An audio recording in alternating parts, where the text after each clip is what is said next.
Hello, I'm Alfred Weber, and today we're with a very special guest, Mr. Peter Kling, who is the author of Letters to Earth. You can survive Armageddon. Welcome, Peter. Thank you for having me on the show. Well, over the months since we've been corresponding back and forth, uh, you and I have had I found that your way of approaching uh, biblical prophecy as a scientist has been very thought provoking, and Okay. especially since it has cued into a number of issues that we have been following on Exopolitics TV, in particularly the whole issue of the quote Regional Galactic Governance Council and Mr. Stanley Fulham. I'd like to jump right in the middle of things and just quote from a paragraph of one of your letters to me. I guess this is part of Letters to Earth. Uh, quote, "The war of Armageddon is not the end of the world, although we may believe it is. Armageddon is a war against the quote one class planet and one world government that is backed by the late Mr. Fulham's friends. If the aliens plan on meeting with the UN, they are not the right aliens. The aliens of Revelation 1911 are here to end the domination of the human race and repair our DNA if the seventh dimension is missing. If the seventh dimension is missing, it should be restored eventually as indicated in Revelation 21:3-4. Now, I realize that that's a very packed sentence, and there's a lot of concepts there, but I think that sentence, in a way, gets to the essence of what it is that you have discovered in the Bible, almost as a Bible code. And I wondered if you could tell us a bit about yourself, how it was that you came to discover this code in the Bible. And then once we get past that, so people know a bit about you, if we could go into this current thing about what Armageddon is, the various classes of aliens, and the whole scenario as to what this Bible code tells us we're in. Sure. Thank you. First, a little bit about myself. I've had a very different life than most people. I started to learn Bible prophecy at the age of 5. That's pretty young. I didn't really learn religion. It was prophecy that I was learning. One of the first things that I learned was that we were on the earth for 6,000 years, and Christ had to rule for 1,000 years, so we were very close to this period that was called Armageddon. And back at that time, there wasn't a real whole lot of clarity as to what it actually is, what Armageddon actually is. At the age of 7, I started learning about extraterrestrial life forms. It started with things that went bump in the night, the poltergeists, and then from there, things that could disappear and come and go as they want, or when I say things, life forms. Uh, Life forms that could also possess objects. So where were these things coming from? And I was learning about these objects or these life forms. And at the age of 9, I had something which actually changed my life. This was the life-changing event for me. I had what I would consider a prophetic dream. Not that it was anything special, but I had a dream, and 2 weeks later, it came true. And when it happened, I was actually walking my dog, and as I was coming home, and we took the same route all the time. My father had a business. He had imported a German Shepherd that had gone through all the schooling. He was a trained attack dog, very, very gorgeous animal.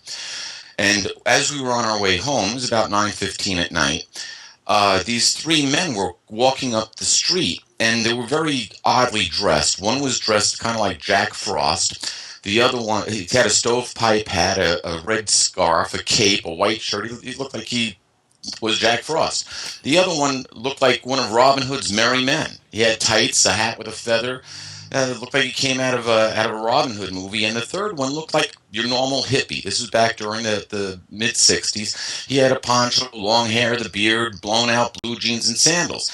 And these were the three men from my dream. Now, I was terrified when I saw these guys, and I told the dog, you had to speak German to him, I told the dog that these were bad men, but just to watch them. And we both watched them walk past and into the darkness. And I ran home terrified, told my mother about it, and she said, oh, that's nice. It's time for you to go to bed. And I was devastated. This was a life-changing event, and I was brushed off to bed. And this caused a lot of internalization, and it was like, I just had something happen that I've never heard about before, and I was a child looking for answers. Now, an interesting thing about kids operate in the alpha brainwave section of the mind. They can't operate in beta. They can only operate in alpha. That means their brainwaves are more in tune with the universe, interestingly enough. My little friends believed me, but no, the adults didn't. And I internalized this, and I said, well, I've got this Bible knowledge, and I know that things like this have happened to people in the Bible, but I didn't feel special. I mean, my own parents didn't believe me. Why should anybody else, seriously? And why would I be even special to God? And so I started looking to science for answers. At the age of 10, I started studying chemistry. And that was going to be my vocation in life. I wanted to be a chemist and a scientist. And interestingly, I kept my Bible studies. I didn't have any choice about that. That had to be done. That was family rule. I was educated by some very interesting people who had a very different concept of the Bible to begin with. When I was 18, just after my 18th birthday, I had what I would consider alien contact. I wasn't abducted and taken someplace. I wasn't inspected. I believe what these were actually memory implants, kind of like if you've ever seen the movie Total Recall, where you believe something's happened. Whether you actually did that or not, you believe something's happened. And in my memory, what had happened, and this was very plain, I was laying in bed and was at night. I don't remember whether I was home by myself or not. Like I said, this was just after my 18th birthday, about a month afterward. And a figure appeared in my room, and he said, look, the prince arrives. And I looked out the window, and there were lights flashing outside my window, and I got up and I ran to the window. And I saw what looked like you would call a chariot of God. It was a gold mechanical device with molded horses, and there was this man, looked like a man that looked like a prince. He was dressed like a prince, and he was landing in my backyard. Yeah. Now, from there, I went to the other window. I had two windows. I had a corner room, so they faced opposite directions. Where this craft landed, I couldn't see, and I went around to the other window, and it disappeared. It wasn't there. And then the next thing I knew, I was transported to somewhere within what seemed to be a castle, but not in a ballroom or anything like that. This was more of the bowels of the castle, and I started to was befriended by these alien creatures. And this contact went on off and on for about 2 to 3 weeks. It ended in a very strange way. I was mentally at a meeting, or I had this memory implant of being at this meeting, and we were all dressed in pretty much the same way. They were all very human looking, by the way. They weren't little green men, or they weren't grays or reptilian looking. They were all very human looking. Tall. I was one of the shorter ones there. Most of them were a little bit taller than me. I'm about 6 foot tall. My friend or guide that was with me was about the same height as I was, and he was the only one that I really conversed with. Everybody else just kind of mingled with themselves. But at this last meeting that I was at, there was a speaker though, someone that got up, and I don't remember his rank, but seemed like he was one of everybody else. But he got up in front of the audience there, and he said, "I need someone to kill Peter Kling." And there was someone off to my left that stood up and said, "I'll do it." And then I immediately turned to my guide and I said, "Why do they want to kill me?" And he said, "Because you crossed the line." Now, I had no idea what I did, but it was really what I didn't do. This was a recruiting effort. They wanted me to do things for them, become part of their group, and be influenced. And I had this, because of my Bible knowledge, I had this thing in the back of my head that said, this just isn't right. This just isn't right, all the way through this whole experience. Now, interestingly enough, that was the end of me being transported anywhere. But on two occasions, within about a week later, or within the same week as they told me that they were going to kill me, uh, the first time a flaming sword, which was spinning, kind of like what is described in Genesis, was spinning in the middle of my room. I dove off my bed, crawled along the floor commando style, and ran out the door. A few days later, it was a spinning axe, and the same thing. Now, I think that these were just symbolisms that were there. About a month later, I was going to a friend of mine's to see a friend of mine. He was a bug collector, and he was looking for a bug. I happened to find one, put the bug in a glass jar, hopped on the motorcycle, and was headed over to his house. I never made it there. I had an accident doing about 60 miles an hour, got knocked off the bike, spun down the road. The jar unscrewed. The cap on the jar actually unscrewed. The glass never broke. And I got up and ran back to the bike to see if the bike was okay. I never even thought about myself. Being 18, you kind of think about what you just destroyed. But that was the first situation that happened where I should have died in that case. A few months later, I purchased a car. I figured maybe I shouldn't be on motorcycles. I purchased a car. 22 hours after I purchased the car, I was living in western North Carolina in the Smoky Mountains. I was going over to see a friend of mine in Knoxville, show him my new car. On a mountain road, I lost the left front tire off the car, and it rolled down a riverbank. Again, I should have been killed in this. It was a little Triumph GT6, a cute little car, and I rolled it down the riverbank. Wow. They found the left front tire on the other side of the river. Wow. I crawled out of the car. I had my seatbelt on. Naturally, I always wear it. I had my seatbelt on, and I opened my eyes once while the car was flipping, and all I remember seeing was glass and dirt flying through the inside of the car. I got out unscathed from that. I had some minor back problems, but I was fine. Interestingly enough, when I went home and went to the bathroom, there was actually glass in my underwear. So it was a pretty devastating thing, but I was fine. And that was the interesting thing. Here I escaped two things. It was the spinning of the motorcycle and the spinning of the car. And I thought, well, maybe this is symbolic and I don't have to worry about it. But I had received one more memory implant after the two spinning swords, or the spinning sword and the spinning axe. And there was a complaint that this entity or this life form had failed in his assassination attempt. And he said, don't worry, it's not over yet. Now, I was made privy to that just to let me know I hadn't escaped anything, I suppose. And in the course of my life, there have been 14 times that I should have been dead. One time I actually was. I saw my body laying there lifeless. My consciousness, I found out what the soul is. It is your consciousness and your life force. I was being absorbed by a much larger energy form. It was pure. It was like the white light that everybody says they see. Well, I was being absorbed by it, and I knew I was dying, and I didn't like the fact. And as I was being absorbed, it was like I was being pulled in by a gravitational pull. There was still just the slightest little wisp attached to my body, and I thought, I just don't like this, but it wasn't painful. It didn't hurt. I was in a level of consciousness where I was aware of what was going on, but it was pretty much over.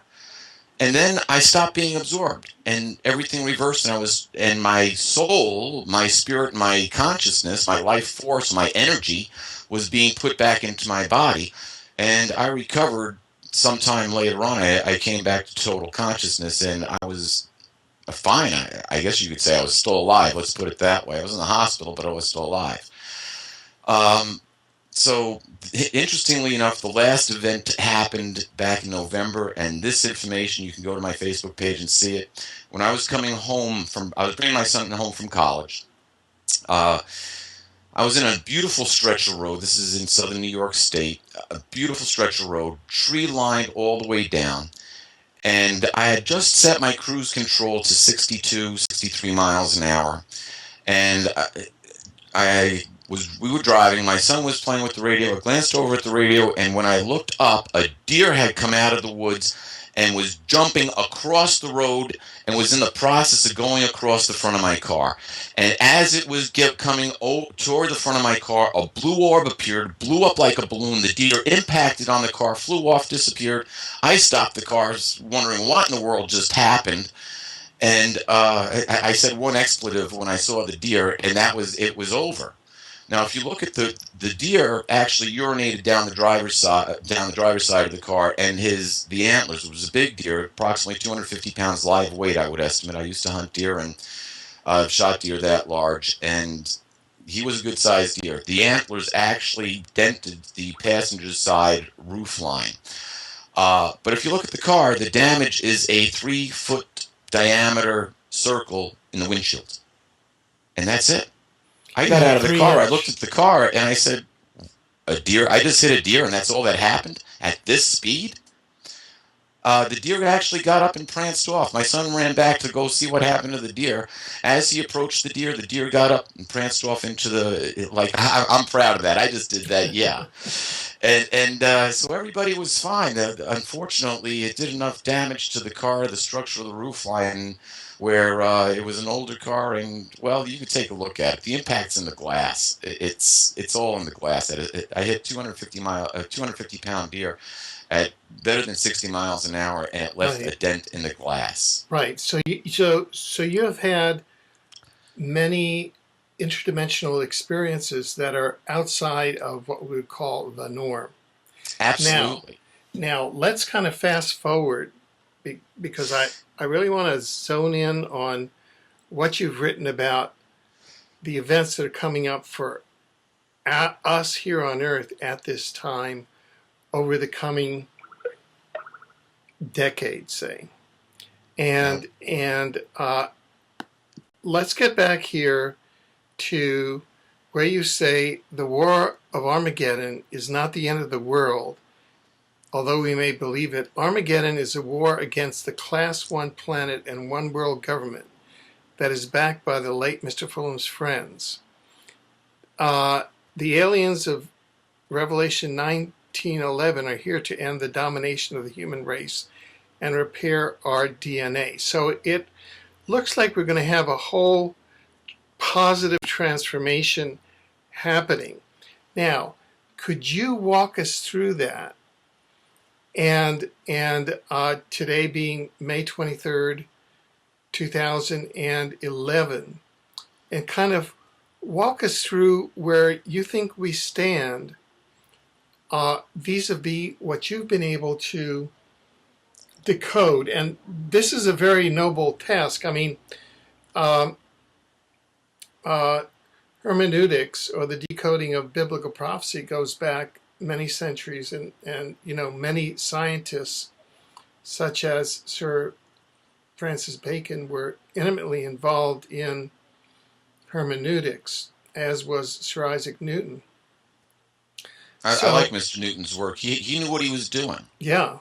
He actually did. He had the right calculations down to find the Armageddon date. He used the wrong start time. I see.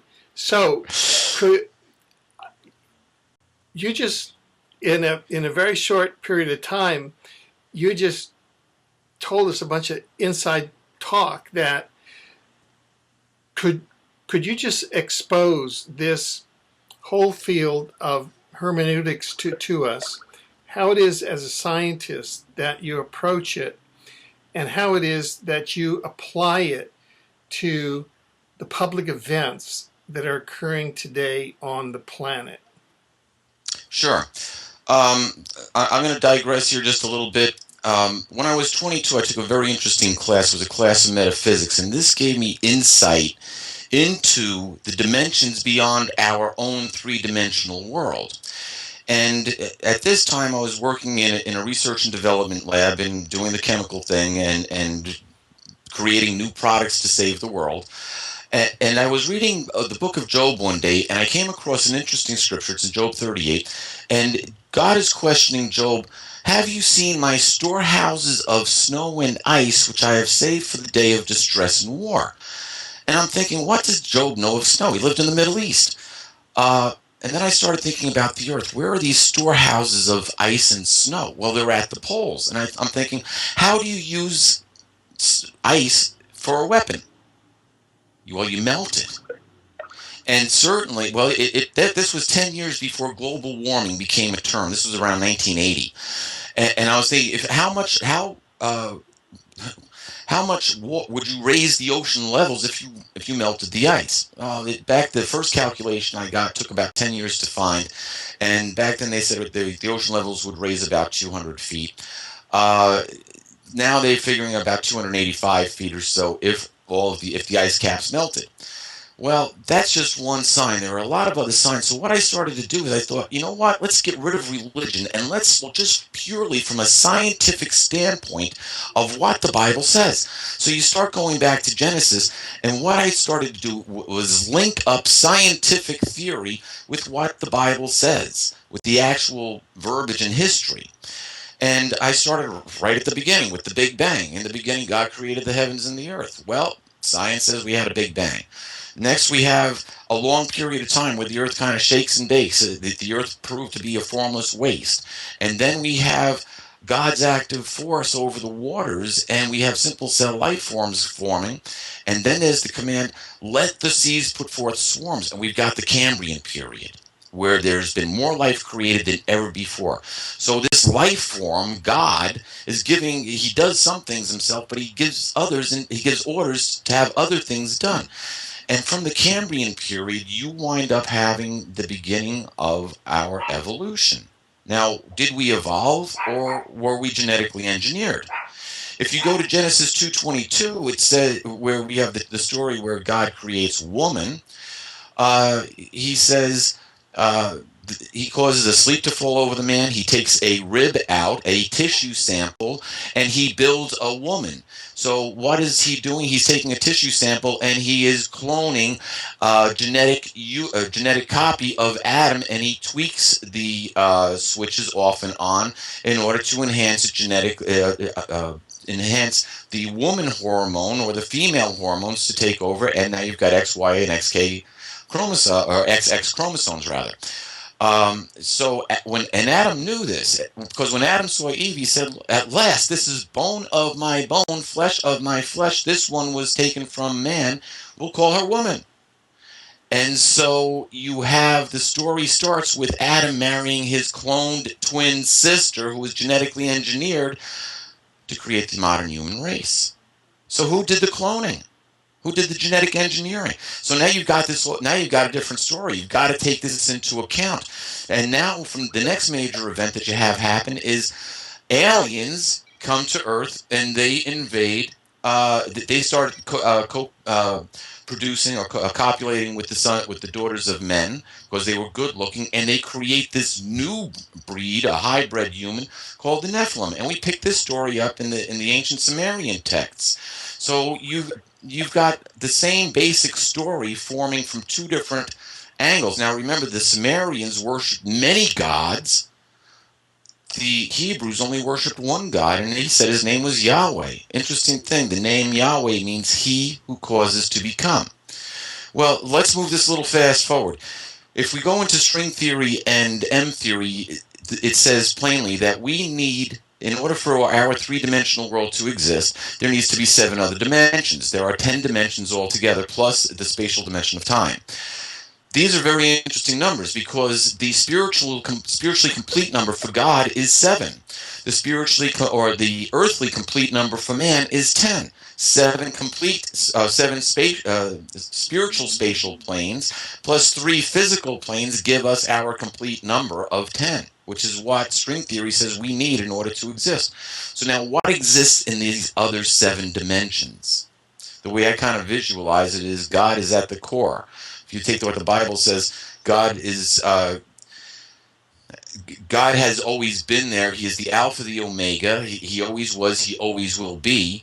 And if you look at what physics says, it says you can neither create nor destroy energy. You can only change its form. If both statements are true, then at one time, God was the total sum of all energy in its most pure form or state. So now what changed that energy? What made it become, quote, God? It has to be conscious. We are conscious, and we see evidence of conscious development or conscious order throughout all we know. So there had to be intelligence and a consciousness to this spirit or this energy, this dynamic energy we call God.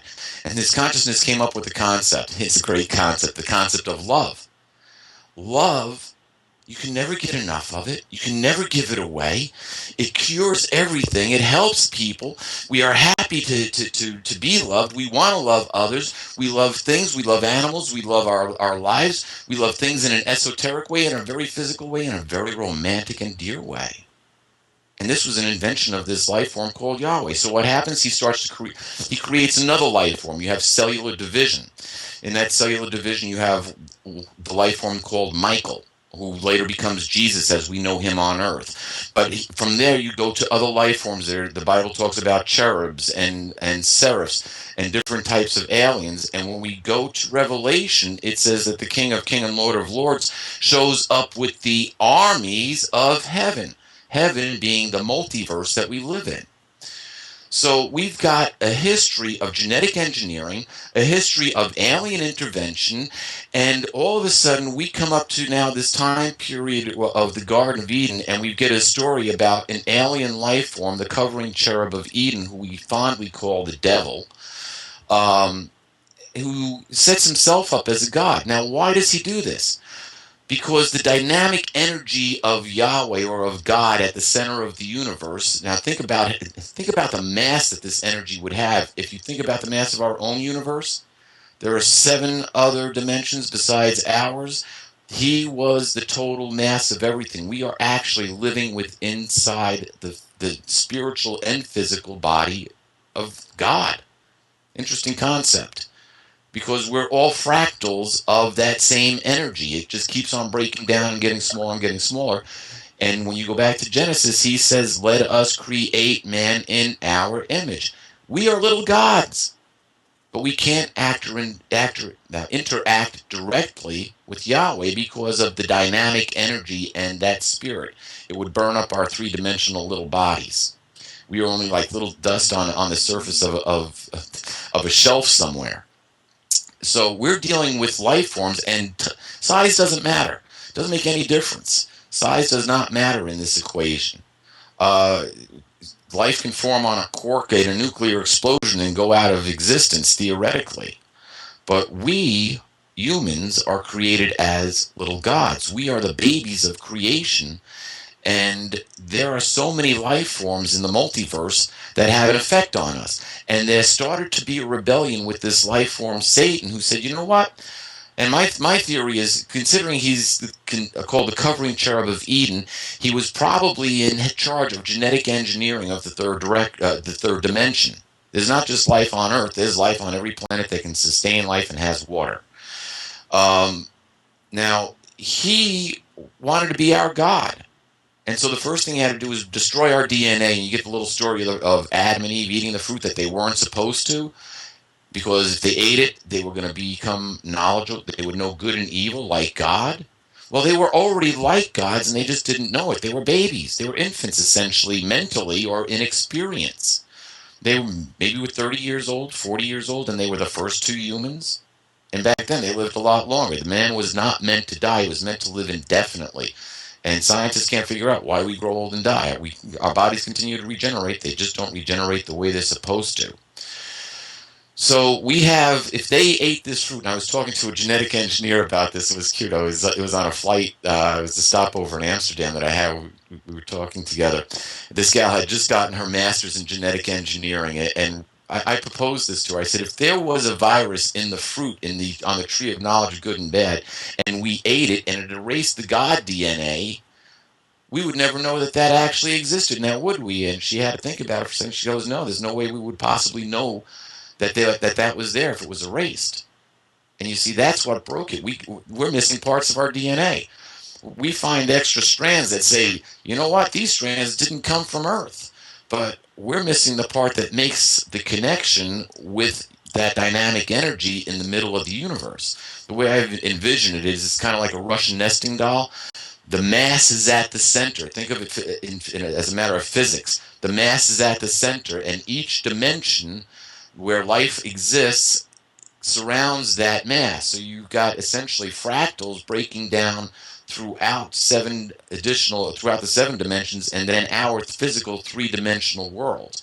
We are the physical representation of that spiritual world that is a world of energy that acts in a different way than what we do. Our energy in string is confined into little vibrations that are locked into atomic structure. The atoms build up all the elements that we have and make up our bodies and our physical world. Now, here we have a long history. I love this. The Bible is the most complete document that we have of alien intervention in human history. Forget the religion end. Look at it from a scientific standpoint. The Bible is the most complete document of alien intervention in human history, and it covers a span of about 5,000 years history. Now that brings us to today. There were earth-changing events in 1914.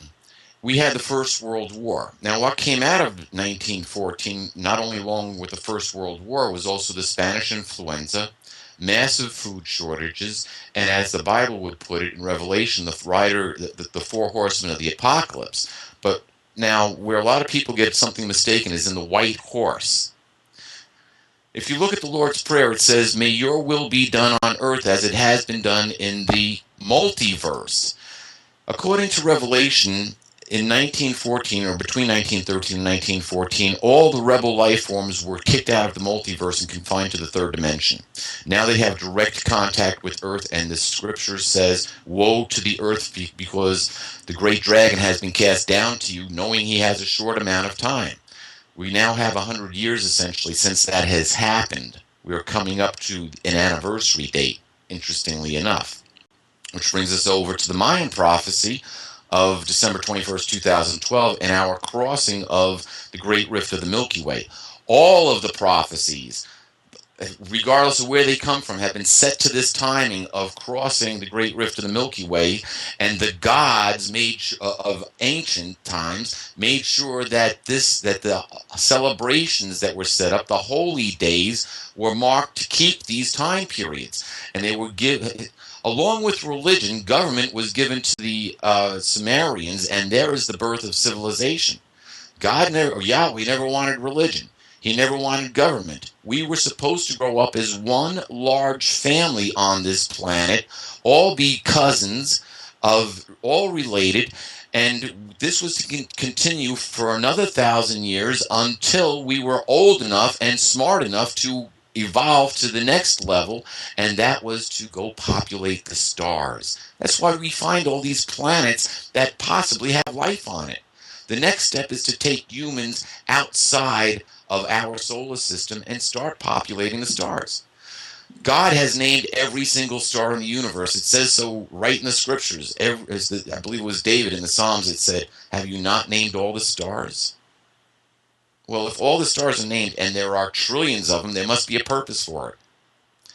And that's the purpose. But the religion doesn't teach you this. Religion teaches you the old pagan beliefs that came out of Samaria, where if you die and you were wicked, the gods were going to burn you forever in a fiery lake that would just never go out. But if you were good, you were going to ascend with the gods, and you could be with the gods in heaven. The story hasn't changed, but it's not what it says in the Bible. The Bible says, go ahead. Yeah. Now, how do we get from there to the one world government, the New World Order, and Armageddon, and 2012 and 2014? Let's look at history. 1914, what came out of 1914? Out of the First World War came the League of Nations. If you do the research on the League of Nations, it's connected to the global elite banking empire, which tried to pull the same nonsense back after the Napoleonic Wars when they seized control of the British, French, and German empires. The holdout that stopped them from bringing a one-world government or a European Union back in the 1800s was Russia. The Tsar Alexander said, "I ain't buying into that. You don't own Russia." So at that time, the Rothschilds put a curse on the Tsar of Russia, and that curse came about in 1917 when Tsar Nicholas and his family were all murdered, and Russia became a communist country controlled by the global elite. Now you have the communist bloc of countries, and you've got the democratic bloc of countries. You've got adversaries, thesis and antithesis coming together. Now, after the First World War, the United States, the holdout, didn't join the League of Nations. Everybody else did, but the United States didn't. The United States said, I don't want to get involved in this mess. What happens? Second World War comes. First, we go into a depression. The global elite banking system now has been set up under the Federal Reserve Bank in New York. Franklin Roosevelt comes to power under the New Deal. Roosevelt happens to be the oldest banking family in the United States. They own the first bank in America, the Bank of New York, and he comes to power with the New Deal the same year as Adolf Hitler does in Germany, 1933. First thing Roosevelt does is he signs a presidential proclamation which makes it illegal for Americans to own gold. Gold is no longer legal tender for settling debts in the United States, and it is illegal for Americans to own more than $100 in gold coin.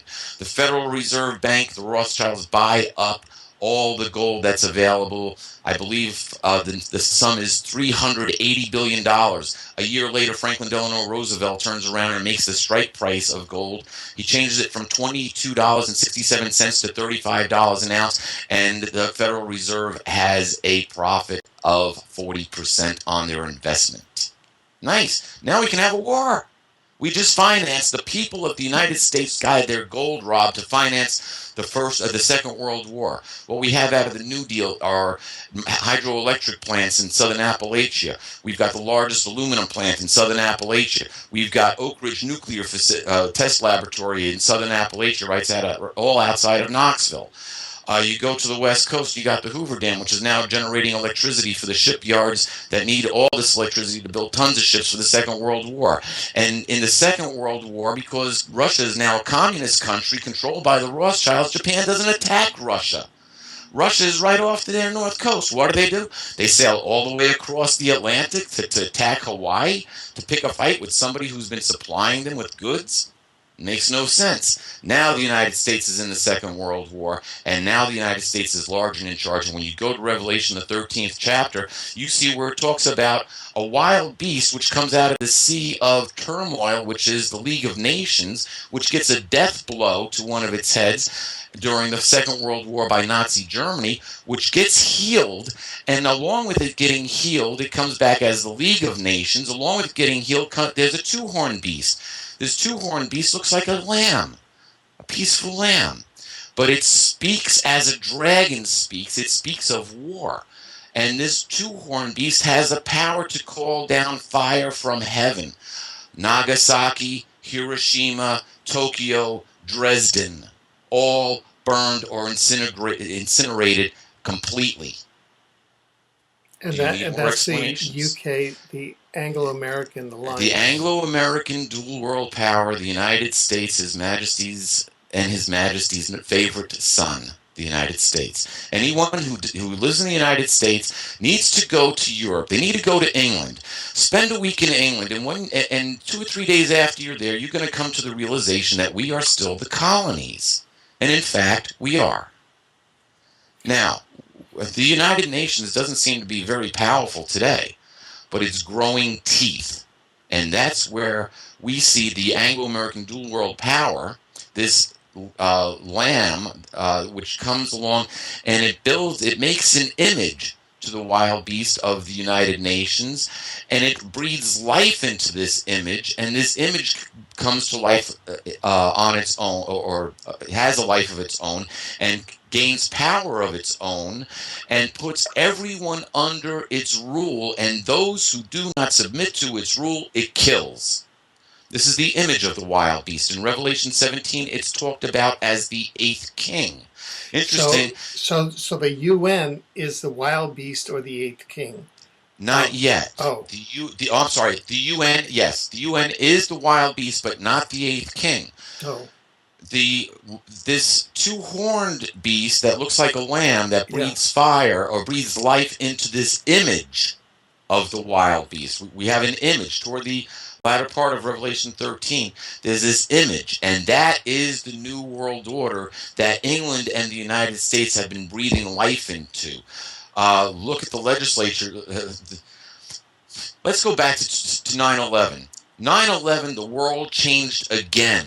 This is the beginning of a very difficult time because we have what is obviously a conspiracy perpetrated upon not just the American public but against the world.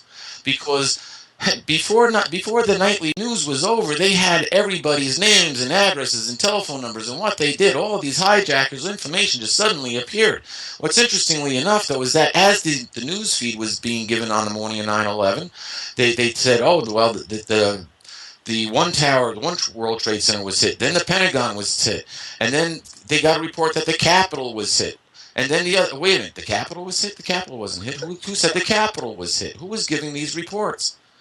The flight that was supposed to hit the Capitol never made it, folks, and you guys just gave yourself away. You said the Capitol was hit when the flight didn't make it. Sorry, your timing's off. That was the first tell that there was a conspiracy on 9/11. The rest of it was instant information that just appeared.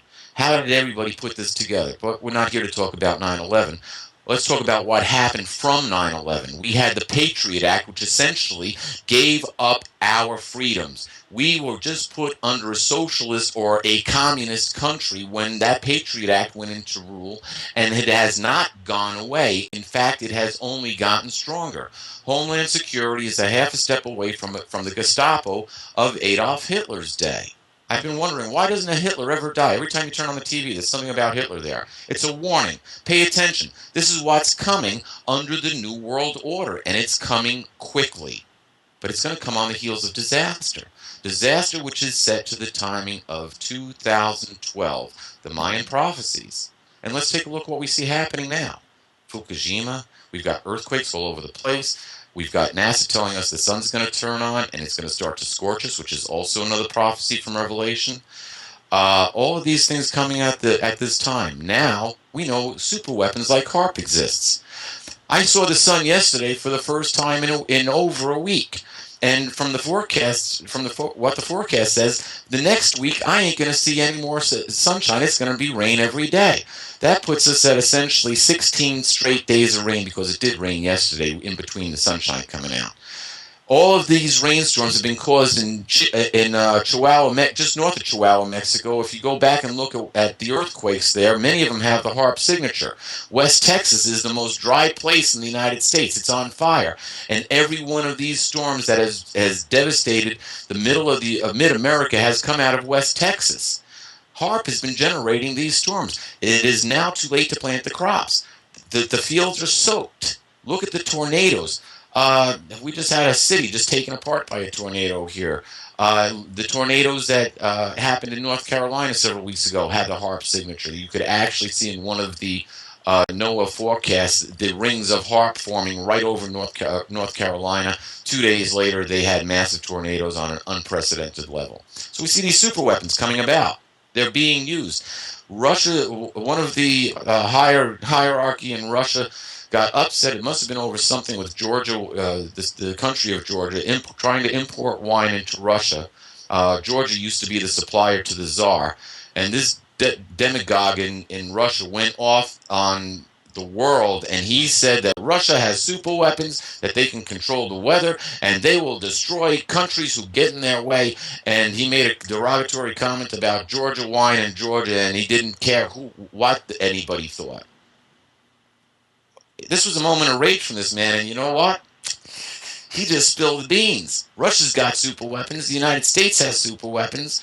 And we got HARP playing back and forth on each other between China, Russia, and the United States. We're killing each other with weather. What's going on? Right. So we see this force being driven to a one world government. Now you need a calamity. You need something to happen to force the people to come say, save us. Like a total monetary collapse, maybe Fukushima or Japan sliding into the ocean, causing a tidal wave, taking out the west coast of America, forcing the United States to have to go to the International Monetary Fund and form an alliance with Canada and Mexico, the NAFTA agreement from Bill Clinton's days. You see, all these pieces of the puzzle were put into place. Now that the disasters are happening worldwide to bring them all together. And why are they happening? We're getting close to that date that the Mayans said their snake god, their feathered snake god, would come back to power. The Mayan date of December 21st, 2012 isn't the end of the world. It's the start of a new cycle. Now, the snake god, or their feathered snake god, snakes go all the way back to the Garden of Eden.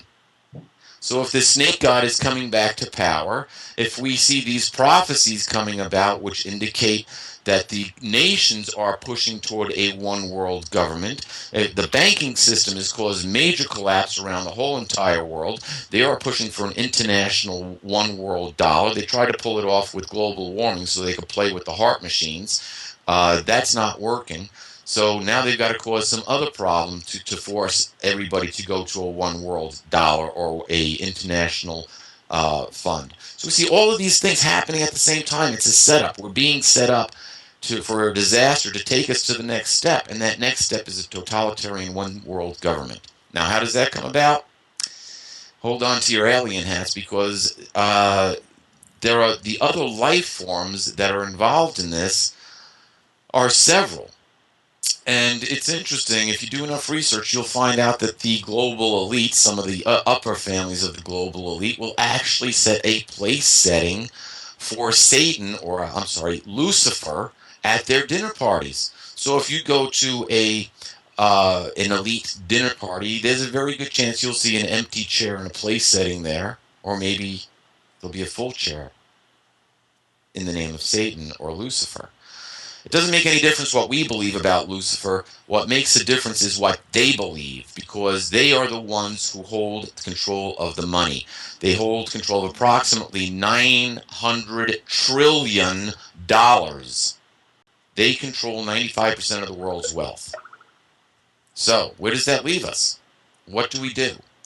Werner von Braun was the father of Nazi rocketry and American rocketry and the American space program, was very specific when he said, first it's going to be the Cold War between the United States and Russia, then it's going to be terrorism, then it's going to be rogue nations like Iran building their nuclear weapons program, and then it's going to be asteroids and comets. Oh, we've got Elenin coming in right now. That's awfully nice. And we've got something else that's out there that we're not being told about, Nibiru or something. Google Earth has a beautiful piece of the sky blacked out. And the last card would be the alien card. And National Geographic ran their show last night, which laid out the exact thing that I had. And if I had it, I couldn't have written that show better from what I anticipate.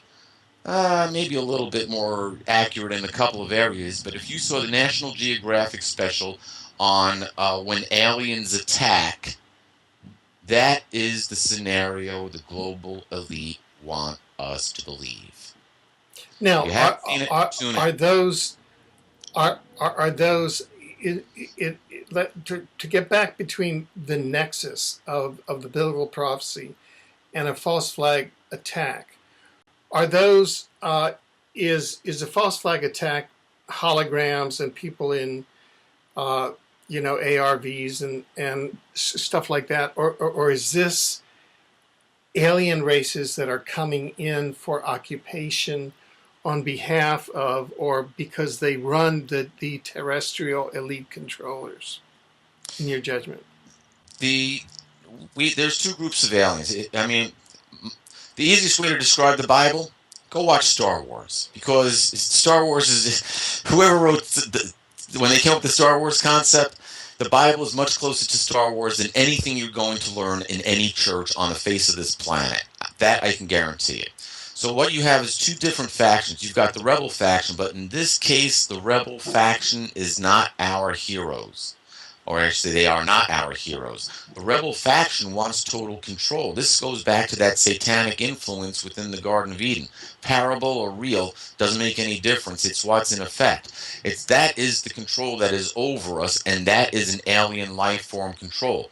We're dealing with very sophisticated, very old, and very knowledgeable alien life forms.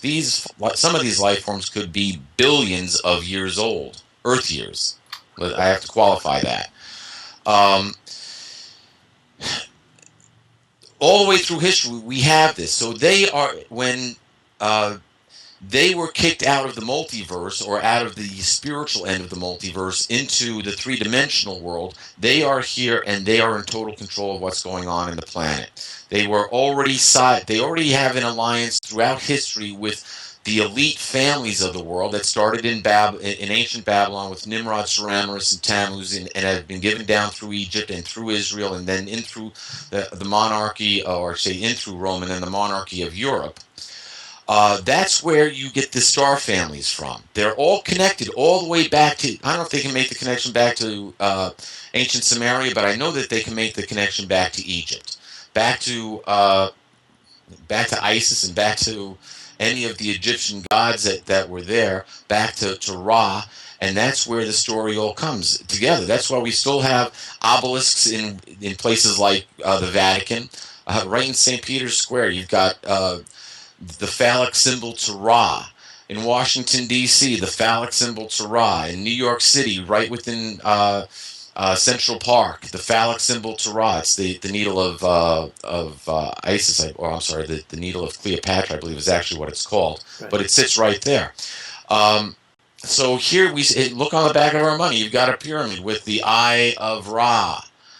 And today, those global elite leaders believe they are the descendants and have the legal right, both through Jerusalem, or both through the Hebrew connection and back into the Egyptian connection. And the gods, or the extraterrestrial life forms that gave us all the technology throughout the years, have been with them. They've guided these families. Right. So there's still that connection there. So where in this story I'm just kind of doing alone, because we have maybe about 12 minutes left. Okay. And I kind of want to get all the story in. Where is Barack Obama in this? Is he a major figure, or is he kind of a minor figure that's going to be getting off stage? When I first saw Barack Obama and realized that he was running for president in 2007, I said, that is the man that's going to take us to Armageddon.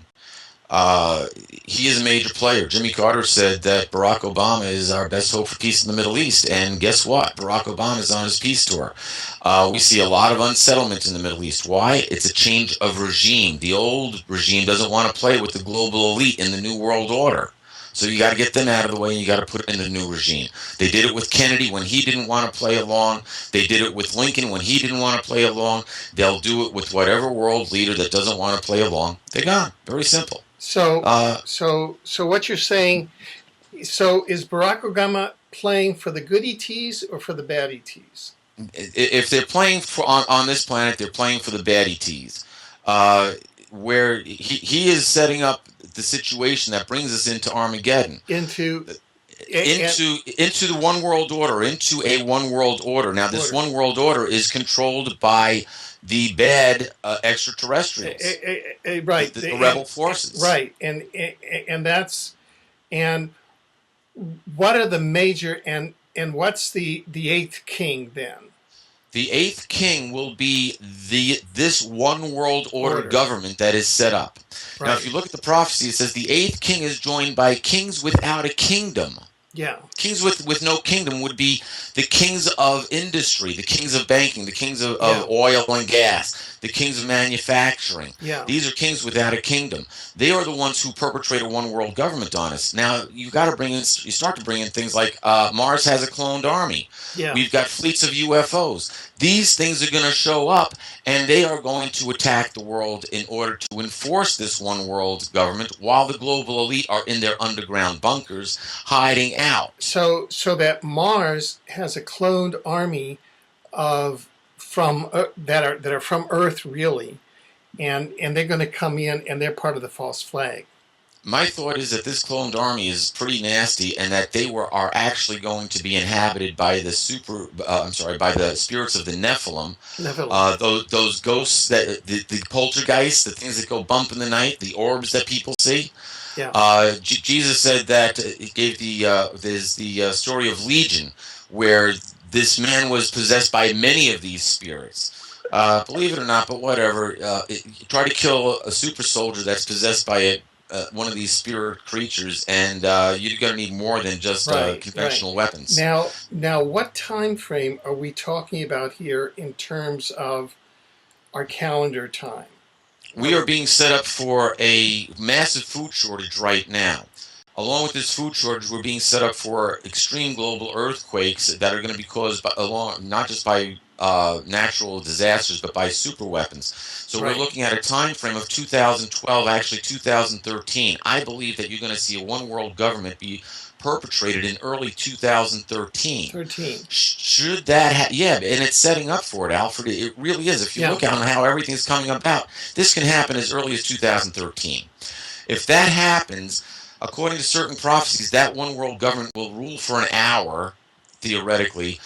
There's actually a number of days, 390 days, which is 13 lunar months before the possible date of Armageddon. Now, the date of Armageddon is not the world falling apart. Yeah. It's an attack of the loyalists that are coming from the multiverse that are going to show up here just like they came out of hyperspace. Yeah. And the fun's going to start.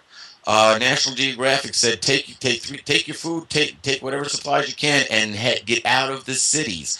Interesting. Jesus said the same thing. When you catch sight of the disgusting thing standing where it ought not, get out of the city and flee to the mountains.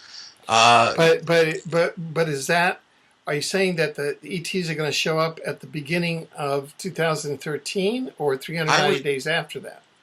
The good ETs are going to show up at least 390 days after that. The loyalist ET army, as it's called, the armies of heaven. Armies being plural. Now, I want to throw out just kind of a slightly different frame that you're familiar with, that we studied, and that was the whole area of the Regional Galactic Governance Council with the Pleiadians and the Alpha Centaurians and the Sirians and others that communicated through Fulham, that said that there's, starting in 2011, there's going to be earth changes, there's going to be the collapse of the old order, and around by 2015 is when we're going to show up. Is that how? That would fit into the line. That fits into the schedule. Now, here's the thing. Both the rebel army and the loyalists have the same goal for the humans. The difference is that in one scenario, we are slaves right now before they take us to populate the planets with us. The other way, we become gods. We get our DNA repaired. We move on. To an enlightened state, and we join the ranks of the multiverse. We become the gods of the third dimension and carry on either within this quadrant or within several quadrants. We're accepted into a much larger family. The other way, we are slaves. Yeah. Now, once again, just very, very briefly, this is congruent with even other research, the work of Patricia Corey and other researchers into the Anunnaki, and that is that we were originally created by a consortium of something like the Galactic Council, the Pleiadians, the Sirians, and others, that created us as a 12-strand. Let me just finish. Yep. No, I'm sorry. As a 12-strand DNA light being for 3D. The Anunnaki came in and disconnected 12 of our strands, so that we're back down to 2-strand DNA, and now we're starting to reconnect up, and the terrestrial controllers really are under the influence of the Anunnaki, and it's the Anunnaki coming in. So there are all these very similar scenarios, all of them using slightly different terms. And I just wanted to introduce that. Oh yeah, absolutely. I'm not the only one that's got that. I have a piece of the puzzle. Yeah, I've got a lot of pieces of the puzzle, yeah, but I don't have a lock on truth. yeah. If you look at what it says in Acts 2:17 and 18, it says that Yahweh says, I will raise up prophets in the last day from your children, both and from my male servants and my female servants. So you're going to have a lot of people with specialized knowledge that isn't supposed to be out in the public domain, knowledge which the churches have tried to keep hidden, knowledge which science has tried to keep hidden, knowledge which the Anunnaki have tried to keep hidden because they want us, as David Icke would call it, a prison planet. We're not supposed to be a prison planet. We're supposed to be gods.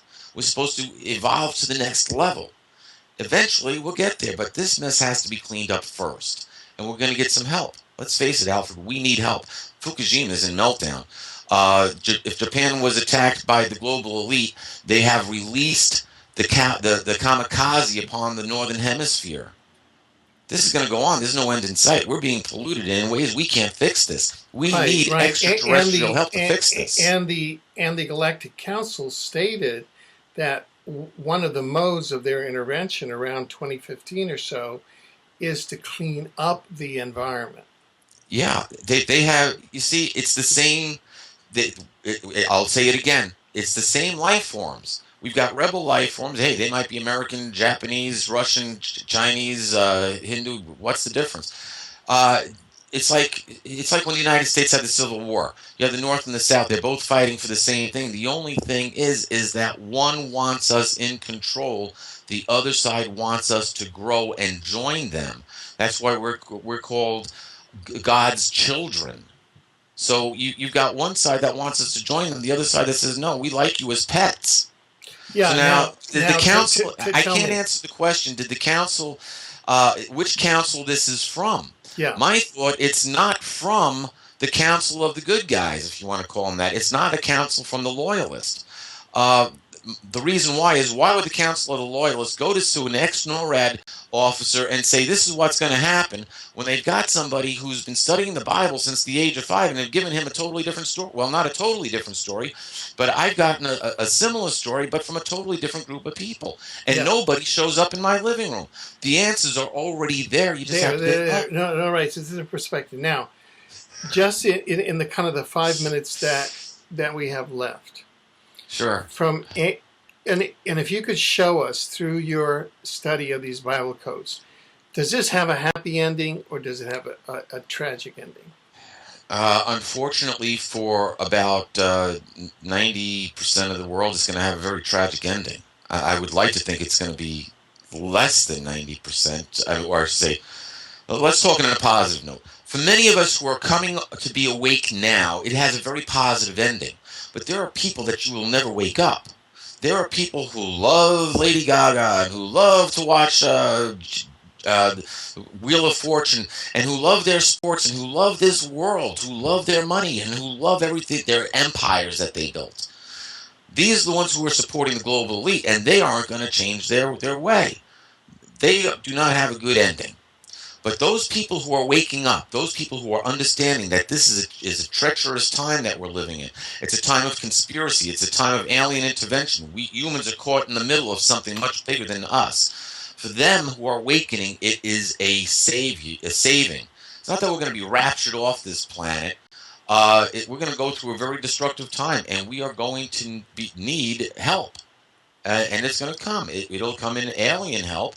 Maybe in ways that we don't actually understand or know, but it will be there. We're going to see the heavens open up, and because the scriptures say we are going to know that this is God's hand or Yahweh's hand that's causing this to happen. We just need to define Yahweh a little bit better. I have a couple of questions. One, kind of a technical question.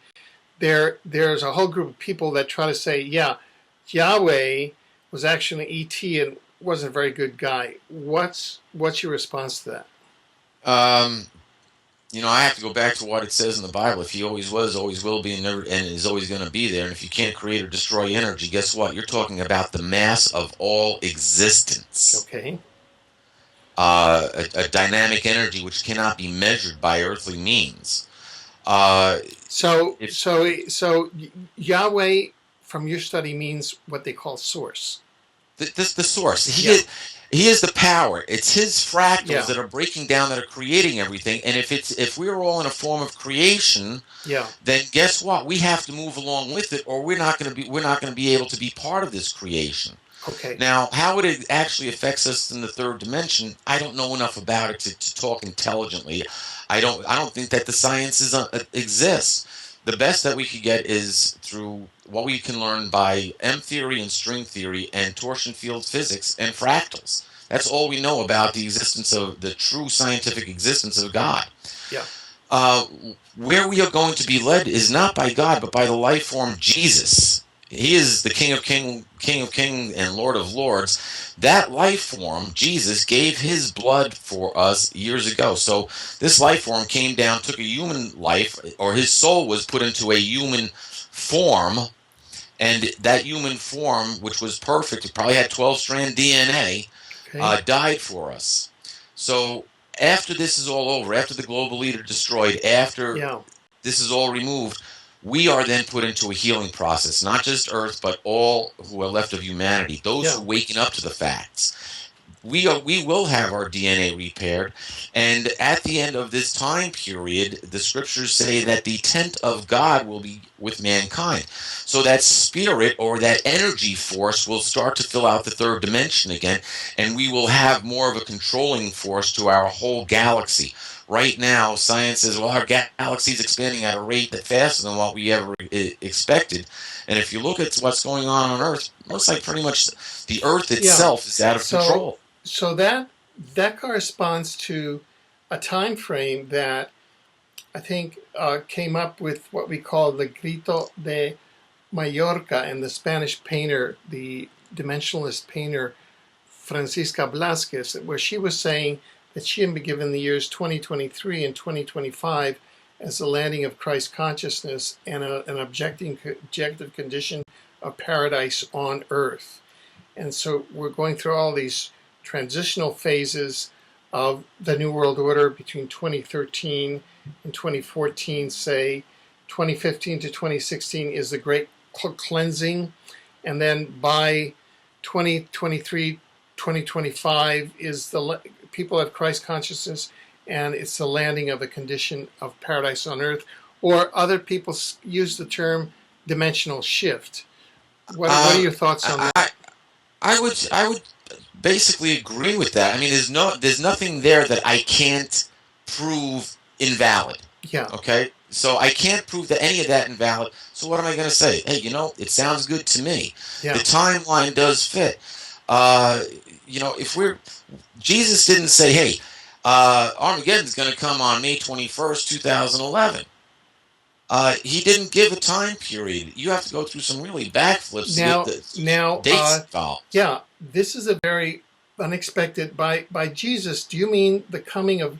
Because some people have said that the second coming of Christ is really the coming of Christ consciousness, and the fact that we can all get our 12-strand DNA and we can all access that consciousness. I think it's going to be a little bit more physical than that, Alfred. So you're talking about the actual Jesus is going to come into our dimension again. We may not see the actual person of Jesus, yeah, but we are going to be at the effect of his rule. If you go back to the Lord's Prayer, it says, "May your kingdom come on earth as it has been done in heaven." Well, that has taken place in heaven. The multiverse is cleansed. There's no more rebels in the multiverse. Yeah. They're all in the three dimensions that we live in. Well, look, there are this gets cleaned out, then we're good to go. There's psychics like Edgar Cayce that say, that Jesus is going to walk on the earth as he did back then. So it's not too far fetched. But I just thought from your study, it's good. We at least are going to have access to the 12-strand. Oh, DNA, yes, we have to, because our future depends on it. And to the expanded, and then will Earth be kind of an extraterrestrial planet in terms of the positive? Oh, kind of absolutely. Yeah.